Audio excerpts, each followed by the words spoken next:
오늘은 사도행전 16장 25절에서 34절의 말씀을 중심으로 등불이 필요합니다. 여러분, 여기서 말씀드리는 것은 환히 밝혀주는 등불을 먼저 이야기하고 싶은 것은 아니에요. 우리는 예수님이 우리의 등불이셔요. 그럼 그 예수님을 믿는 우리들이 등불이 되어져야 돼요. 이 세상에서 즉 말해서 본이 되어야 한다, 그 말이에요.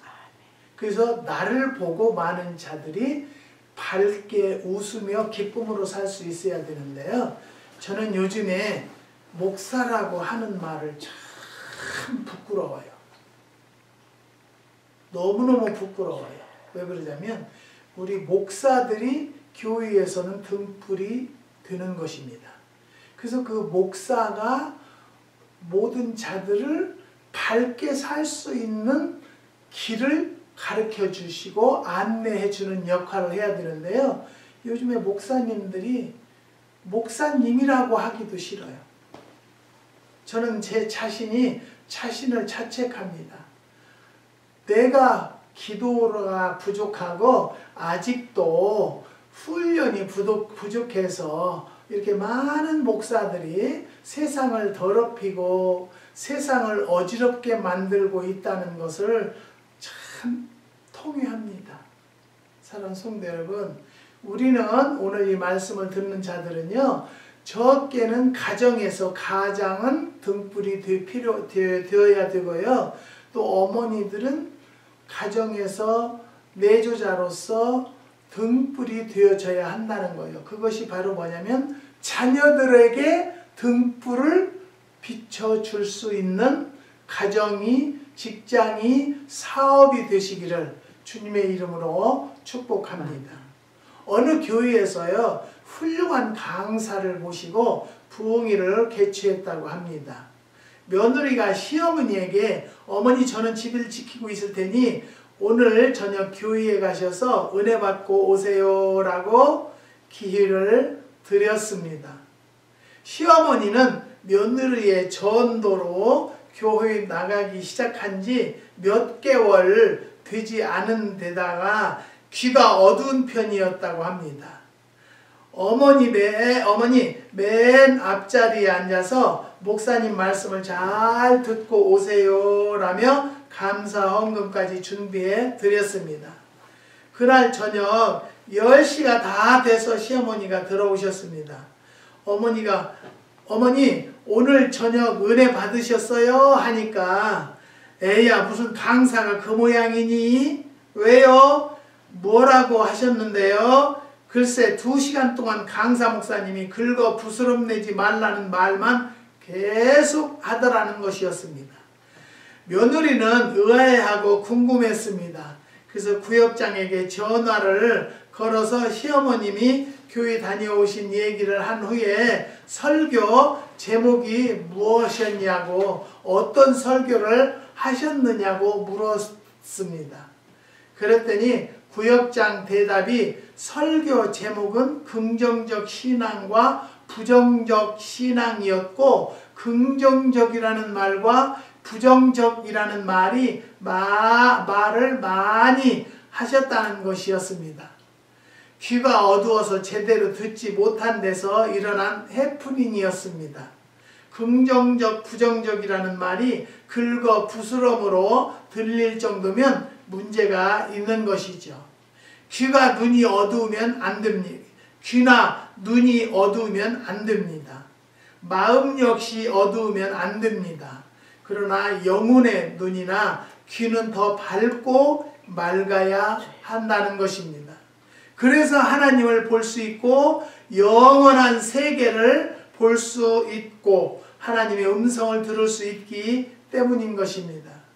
본문에서 빌립보 감옥을 지키고 있던 간수는 등불을 달라고 했습니다. 그 배경을 잠깐 살펴보는데요. 빌립보 지방에서 전도하던 바울과 실라가 귀신 들린 점쟁이를 고쳐준 일이 있었습니다. 그 점쟁이를 내세워 짭짤한 수입을 올리던 사람들이 바울과 실라를 고소하여 둘이 체포당한 후에 성을 소란케 했고 이상한 풍속을 전한다는 죄목으로 옷을 찢어 벗기고 때렸습니다. 그리고 감옥에 가둔 후 도망치지 못하도록 발에 차코를 채우고 지키도록 했습니다. 우린 본문에서 등장하는 사람들과 그들의 신앙 발전 과정을 찾아보아야 하는데요. 바울과 실라는 누군가? 그들은 한마디로 죄가 없는 사람들입니다. 귀신에 사로잡혀 점치든 사람을 고쳐준 것이 죄라면 누가 좋은 일을 할 수 있겠습니까? 그러나 이 세상은 죄 없이 겪는 고난이나 실패, 억울한 누명이 수두룩합니다.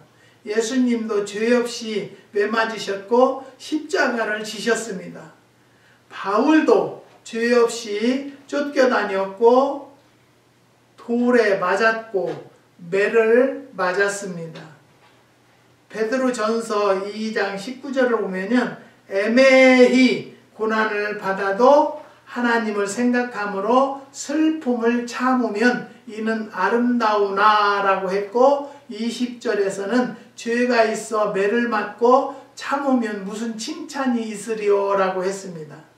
애매하고 고난을 당하고 억울한 일을 당할 수 있습니다.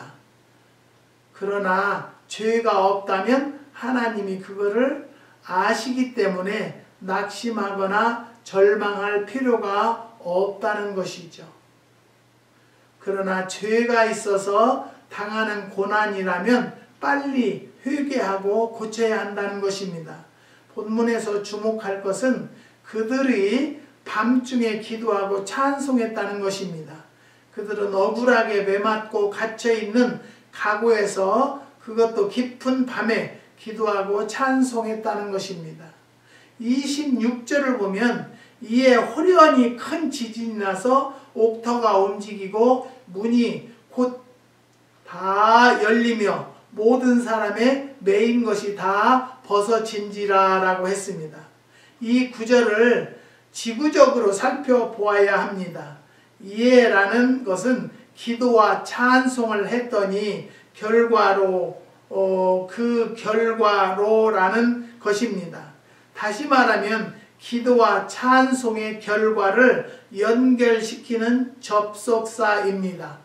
기도와 찬송 이후 갑자기 큰 지진이 일어나고 옥터가 움직이고 옥문이 열리는 초자연적 기적이 일어났다는 것이죠. 사랑하는 성도 여러분, 우리도 기도하면은요, 안 되는 것 같지만 분명히 초자연적 역사가 일어나서 그거는 누가 하시냐? 하나님이 하신다는 거죠.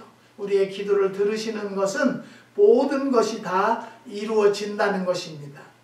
어제는 우리가 잠깐 그 코스코 마켓을 갔는데요. 전화가 왔어요. 거기가 농장이냐고 그렇다고. 그랬더니 혹시 거기 고추대가 있네요. 그래서 고추대는 글쎄 없네요. 우리는. 미국은 고추대가 그렇게 흔치 않아요. 그래서 없다고. 그 대신 그 고추대보다 더 인증이 된 모과는 있다. 그러면 지금 출발해서 오겠대요. 그래서 우리도 마켓을 보는 동 마는 동 하고 정신없이 우리가 늦을까봐 또 와서 있는데요. 2시가 돼도 연락이 안 와요. 내가 전화해도 받지를 않아요. 그래서 이렇게 약속, 저는 하루면 5명 전화 오면 4명 반은 약속을 안 지켜요. 그리고 그렇게 거짓말들을 해요. 그런데 내가 화를 낼 수도 없잖아요. 그래서 이제 그냥 포기하고 있었는데 전화가 왔어요. 전화를 했더니 전화가 안 되고 뭐 어쩌고 막 그런 얘기를 하시더라고요. 그래서 그런데 결과는 안 오신다는 거 아니에요? 그랬어요. 그랬더니 그렇다는 거예요. 그래서 알았습니다. 고추대 좀 구해달래요. 못 구해요. 구해도 못 드려요. 저는 그랬어요. 여러분이 오해하실 수 있겠지만 목사가 어떻게 그렇게 얘기할 수 있어? 잘못된 것은 채찍을 해서라도 가르쳐 주는 것이 하나님의 뜻이에요. 하나님도 참다 저주까지 하시는 하나님이세요. 여러분, 우리가 알아야 할 것은요, 하나님을 믿는 자들은 절대적으로 약속을 어기지 말고요. 꼭 신용을 제1로 지켜야 돼요. 그래서 제가 전화를 끊으면서 우리한테 연락하지 말라고 그랬더니 저는 다른 일을 막 하는데 사모님이 어서오세요 어쩌고 얘기를 해요. 그러다 보니까 이분은 저렇게 당당하게 그렇게 막 아주 배짱적으로, 어떻게 나쁘게 이건 배짱적이지만 당당하게 하시는 것이 이분은 정확한 것 같다. 그랬다고 돌아가다가 왔다는 거예요. 그래서 제가 오신 한 해는 최선을 다해서 서비스도 하고 최선을 다해 드렸어요. 근데 너무 감사하다고, 오기 잘했다고 그래요. 사랑하는 성도 여러분, 우리가요 살아야 할 것은요 지금 안 이루어진다고 해서 낙심하거나 좌절하는 것은 절대 금물이에요. 그냥 감사함으로 기다리고 있으면 우리 하나님께서 초자연적으로라도 하나님이 역사하신다는 것을 꼭 믿으시는 성도들이 되시기를 주님의 이름으로 부탁드립니다. 기도와 찬송은 초자연적 능력을 발휘하는 것입니다. 하나님이 행하시는 초월적 기적과 능력을 체험하는 최상의 비결은 기도하고 찬송하는 것입니다. 기도하고 찬송하면 땅도 움직이고 사람의 마음도 움직입니다. 닫혔던 옥문도 열리고 두 발에 채운 차고도 풀립니다. 이 시간을 우리 문제와 내 문제로 대입시켜 보십시다. 지금 우리는 빌립보 감옥보다 더 어둡고 침울한 터널 속에 갇혀 있습니다. 경제, 직장, 회사, 사업, 자녀, 장래, 가정, 실직 문제 등을 셀 수 없는 문제들이 내 손과 발과 목을 조이고 있는 것이 사실입니다. 해결책이 무엇입니까? 성도는 간단합니다. 바울과 실라처럼 기도하고 찬송하는 것입니다. 문이 열리고 착고가 풀렸습니다. 더 중요한 것은 바울과 실라의 착고만 풀린 것이 아닙니다. 본문의 26절 끝을 보면 모든 사람의 매인 것이 다 벗어진지라고 했습니다. 두 사람의 믿음과 기도와 찬송 때문에 옥중에 수감되어 있던 다른 사람들도 수감이 풀리고 착고가 풀린 것입니다. 사랑하는 성도 여러분, 나의 기도로 온 가족이 빛을 받아서 삶이 윤택해진다는 것을 믿으십니까? 그러면 기도하세요. 찬양하세요. 요즘같이 코로나 얼마나 답답한 시기입니다. 요즘에 텔레비를 보니까 노인네들이 갈 곳도 없고 심심해서 우울증이 걸린다고 그러는데요. 그런 소리를 들으면 왜 우울증이 걸릴까?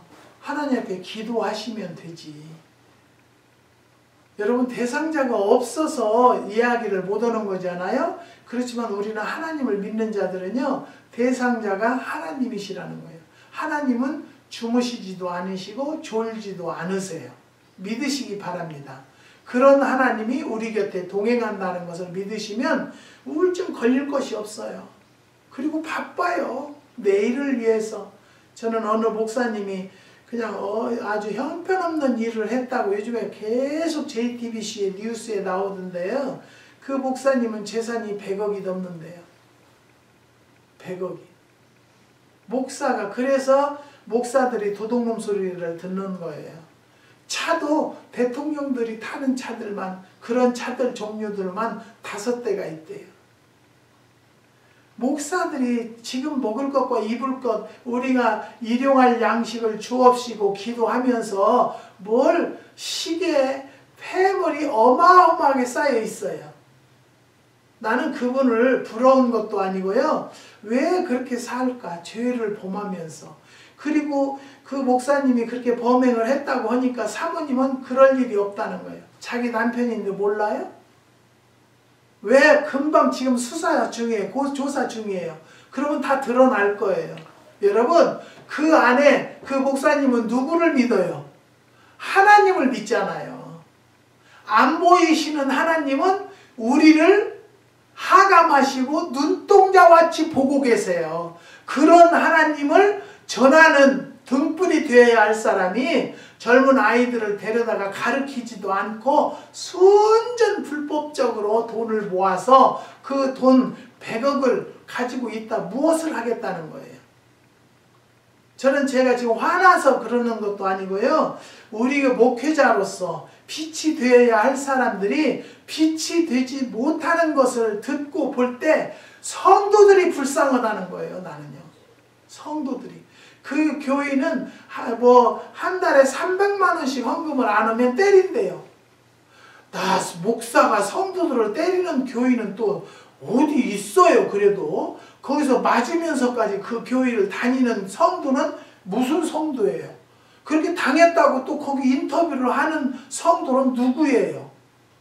사랑하는 성도 여러분, 오늘 우연치 않게 제 말씀, 저를 통해서 말씀을 접하는 성도들은 절대 그런 속에 현혹되지 않는 성도들이 되시기를 주님의 이름으로 부탁드립니다. 어느 장로님이 그저 이제 임직을 받는데요. 그 교회에 해야 되는 일들이 있잖아요. 작년 장집할 때 선물도 해야 되고 그래서 22명이 하려고 하는데 그게 도저히 단합이 안 돼서 못했다는 거예요. 못하겠다는 거예요. 그래서 하지 마세요. 그는 혼자 교회 일은 혼자 하는 게 아니에요. 그렇지만 장로님은 그냥 20명, 몇 명 데리고 그렇게 힘들다고 하지만 담임 목사님은 몇백 명을 어떻게 다스리겠어요? 목사님이 훌륭하지 않아요? 그런데도 그 목사님을 욕하는 성도도 있다는 거예요. 왜? 자기 가려운 데 안 긁어주니까.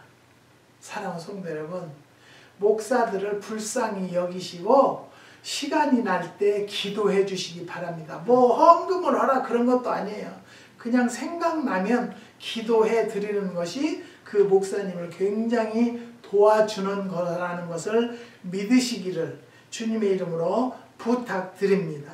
부모의 기도 때문에 자식이 잘 되고, 아내의 기도 때문에 남편이 잘 되고, 가장의 기도 때문에 가정이 살고 기업이 되살아나고 새로운 길이 열리게 되는 것입니다. 지난 3주간은요. 우리 사모님이 파타임 일을 좀 어느 권사님을 도와줬어요. 그런데 이제 한 열흘 만에 이제 열흘 다녔나 봐요. 열흘 만에 이제 돈을 받아왔다고 받았는데 저에게 그 말을 해요. 우리 딸이 하나님 나라 간 지가 7년째예요. 지난 크리스마스 날이. 근데 그 딸이 있을 때 저한테도 그랬고 엄마한테도 그랬어요. 나는 아프리카 선교를 좀 많이 헌금을 했으면 좋겠어. 하나님이 나에게 복 주면 아빠 기도원 하나 크게 지어드리고 버스 사드리고 그러기 전에 아프리카 그 어려운 아이들을 위해서 선교 헌금을 좀 해야 되겠다고. 그래서 좋은 생각이다. 우리 기도하자. 그러다가 하나님 나라를 갔어요. 그랬는데 우리가 부모로서 그 자식이 하고자 했던 걸 못했기 때문에 우리가라도 걔 이름으로 하자. 그래서 가나에 10만 원 보냈어요. 선교 헌금 했어요. 저희는 달달이 하고 싶어요.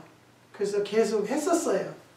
하다가 여기도 너무 코로나 때문에 힘드니까 힘들어도 굶어 죽이지는 않으시더라고요. 그래도 하려고 지금 기도 중에 있어요. 사랑하는 성도 여러분, 저를 생각을 난다라면 기도해 주시기를 부탁드립니다.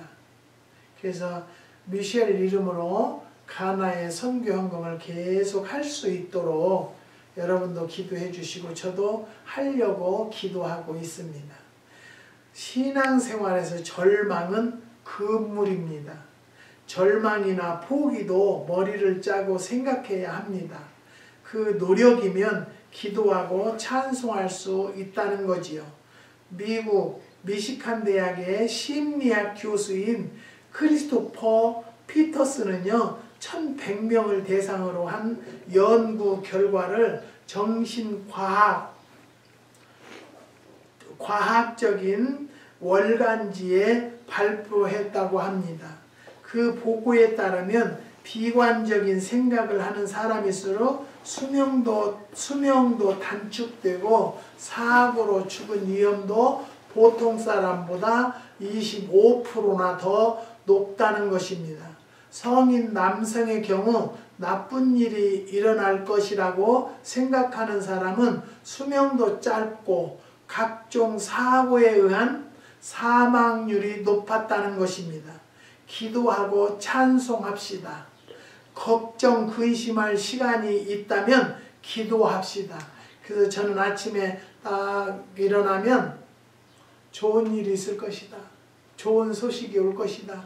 그렇게 그냥 나 마음속으로 내가 되새기며 하루를 시작을 합니다.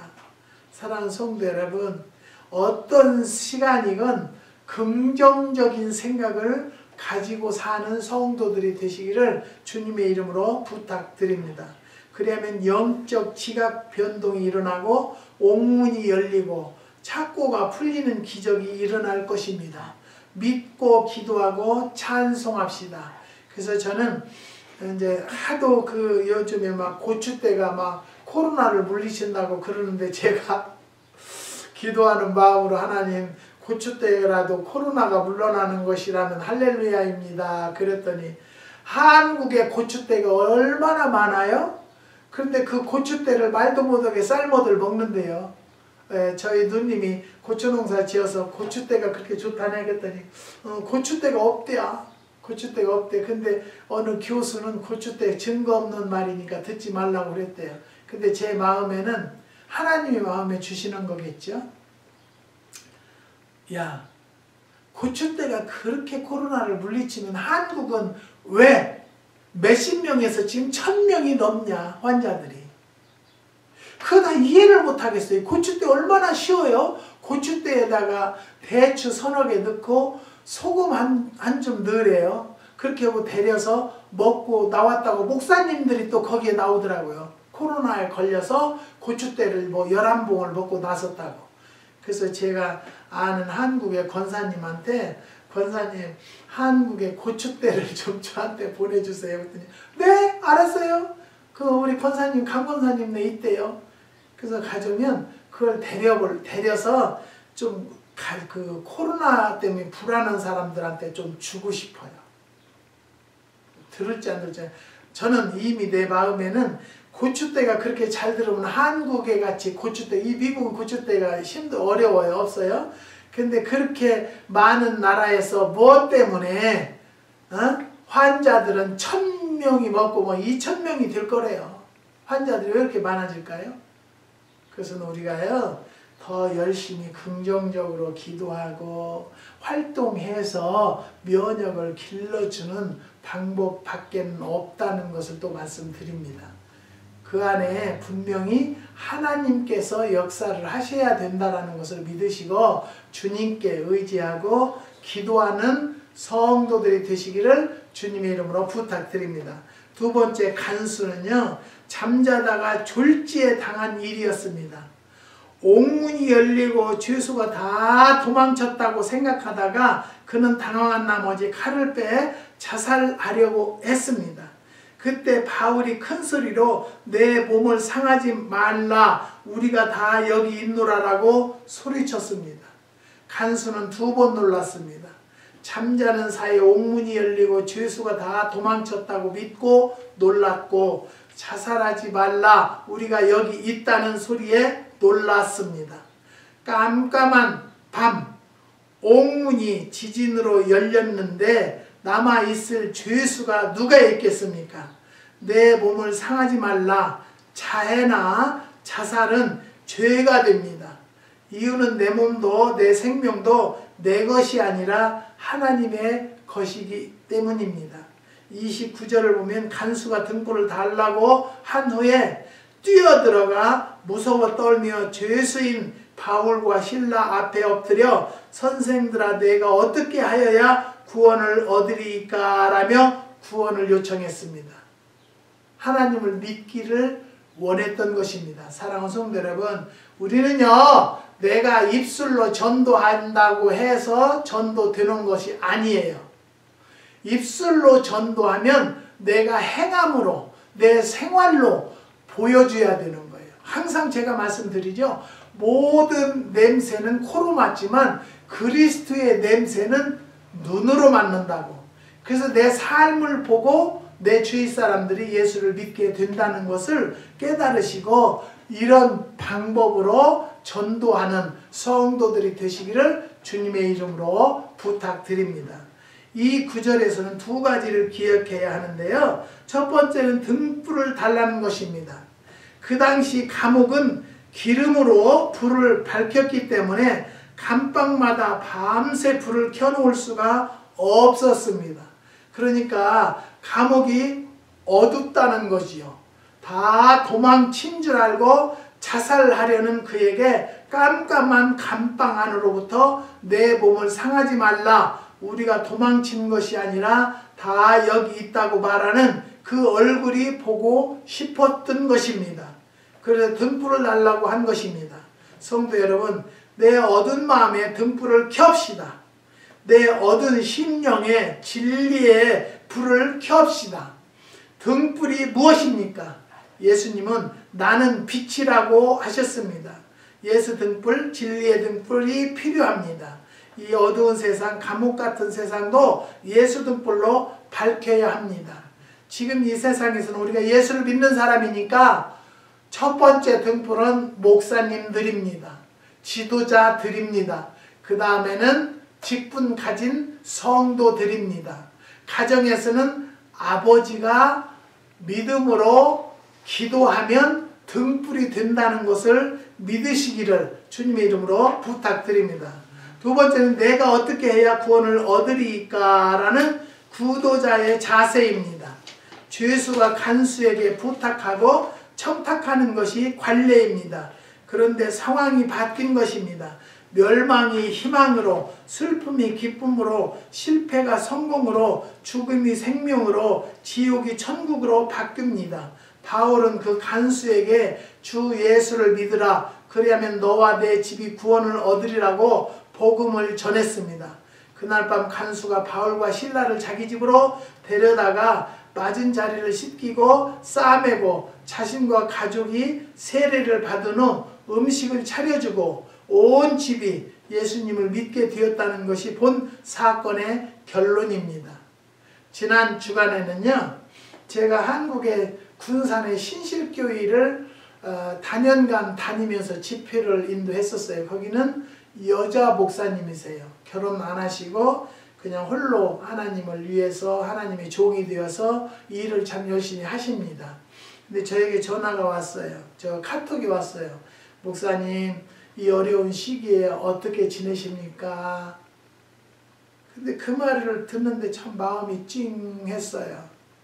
나에게 누가 하나 위로자는 없었는데 그래도 이 목사님이 어떻게 나 같은 것을 기억하시고 염두에 두시고 그래서 저한테 은행 어카운트 넘버를 좀 주세요. 그래서 제가 왜요? 그랬어요.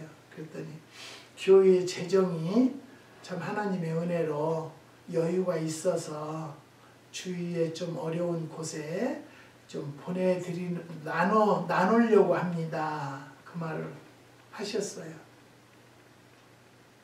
그 말을 듣고 참 내가 여태까지 목사님들을 좋지 않은 이미지를 생각을 가지고 있었는데 그래도 이런 목사님들이 계시구나. 그래서 제가 까다롭고 회개하면서 기도한 것은 나쁜 목사님이 많은 것이 아니라 좋은 목사님이 많구나라는 것을 깨달았어요. 그래도 그 100억을 가지고 있는 목사님은 누구에게 나눠주려고 하지 않지만 그 교회는 성도 한 200명 되는지는 모르겠지만 그 정도 되는 교회에서 여자 목사님이 그래도 다 연말 결산을 보니까 재정 여유가 있어서 선교지에 보내고 이렇게 우리같이 이 미국 땅에서 어려운 교회에 이런 데를 좀 나누고 싶습니다. 그 말을 듣고 제 마음속으로 감동했어요. 사랑하는 성도 여러분, 그런 교회의 목사님을 섬기는 성도들은 얼마나 축복입니까? 나누기를 원하시고 나누고자 하시는 목사님이 나의 등불이 되어준다라면, 우리 가정의 등불이 되어준다라면 얼마나 감사한 일인지 여러분 감사할 줄 아는 입술이 되시기를 주님의 이름으로 부탁드립니다. 그나마 간수는 어두운 감옥과 도망치지 않고 있는 희한한 사람들을 보기 위해서 등불을 달라고 했습니다. 그러나 바울은 그에게 영원한 사람들을 보기 위해서 등불을 달라고 했습니다. 그러나 바울은 그에게 영원한 등불을 주었습니다. 그 등불은 곧 예수 그리스도입니다. 34절 끝을 보면 저와 온 집에 하나님을 믿음으로 굳게 기뻐하니라 라고 했습니다. 자결 미수범 간수가 영원한 등불을 받은 후에 자신도 구원받고 가족도 구원을 받았습니다. 그리고 온 집이 크게 기뻐했습니다. 사랑하는 성도 여러분, 여러분들이 가정의 가장이 빛이 되어주세요. 또 어머니가 빛이 되어주세요. 그러기 위해서는 자녀들을 위해서 기도하고 자녀들이 아버지가 본이 되어주는 그런 가정이 되시기를 주님의 이름으로 부탁드립니다. 우리들의 얘기로 끝을 맺습니다.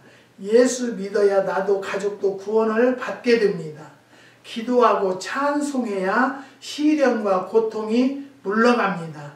자기 몸을 해하고 목숨을 끊는다고 문제가 해결되는 것이 아닙니다. 기도하고 찬송해야 영적 지진이 일어납니다. 땅이 흔들리고 문제가 흔들리게 됩니다. 기도하고 찬송해야 문이 열립니다. 족쇄가 풀리고 수갑이 풀리고 착고가 풀립니다. 우리는 이 시간 불가능을 가능케 하시는 주님을 바라보는 성도들이 됩시다. 한국에서 저를 아는 장로님 아들이 이제 직장을 다니는데 정식이 안 돼서 기도하고 있는데, 여러분 또 이 말씀을 듣는 그의 가정도 자녀를 위해서 등불이 되기 위해서는 기도하십시다. 또 익산에 계시는 권사님, 남편 안수 집사님이신데 그의 가정에도 아들이 이제 대학을 졸업했어요. 취업을 해야 되는데 취업이 잘 안 됐어요. 그렇지만 저는 분명히 곧 될 거라고 믿습니다. 왜냐하면 계속 제가 기도하십시오, 기도하십시오, 기도하시고 그 아들을 편안케 하세요. 사랑하세요. 제가 그 말을 자꾸 기회가 닿으면 합니다.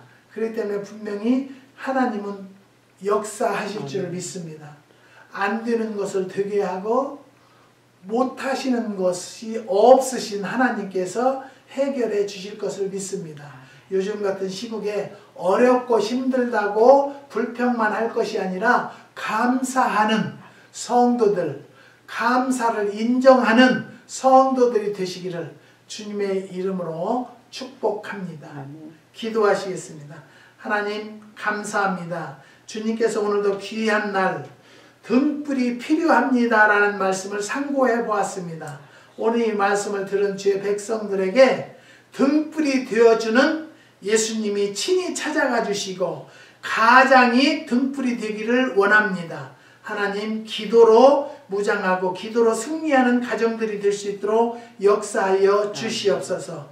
또 주님 앞에 순종하는 목사님들이 많이 나올 수 있도록 역사하시고 매스컴에 나오는 나쁘게 나오는 목사님들이 회개하고 바로 서는 날이 속히 올 수 있도록 역사하여 주시옵소서. 주님께서 축복 주심을 감사를 드리며 예수님의 이름으로 기도드리옵나이다. 아멘.